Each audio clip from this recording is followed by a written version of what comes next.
Lokrajya news 24 नवा शोध नवी बातमी। हॉटेल व्यवसायात भागीदार असल्याचं भासून हॉटेलमध्ये होणाऱ्या नफ्यात 25% नफा देण्याचा आमिष दाखवून 12 लाख रुपयांची आर्थिक फसवणूक केली आहे। या प्रकरणी हडपसर पोलिसांनी महिलेसह तिघांवर गुन्हा दाखल केलाय। हा प्रकार ऑक्टोबर 2021 ते 31 जानेवारी 2023 या कालावधीत आरोपीच्या घरी आणि ससाणे नगर येथील हॉटेल आरंभमध्ये घडलाय। याबाबत तुषार सुर्वे यांनी बुधवारी हडपसर पोलीस ठाण्यात फिर्याद दिली आहे। यावरून नवीन आल्हाट, प्रकाश आल्हाट, नीता आल्हाट यांच्यावर IPC 420, 406, 34 नुसार गुन्हा दाखल केलाय।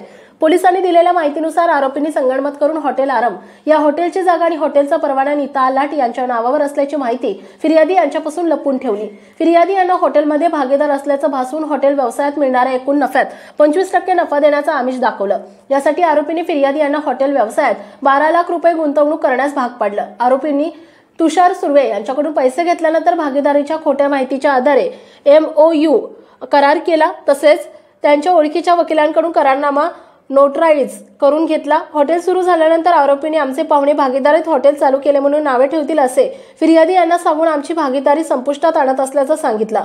तसेच फिर्यादी यांना तुम्ही हॉटेल व्यवसायात गुंतवलेले पैसे बँकेच्या व्याज दराप्रमाणे परत करतो असे तोंडी सांगितले।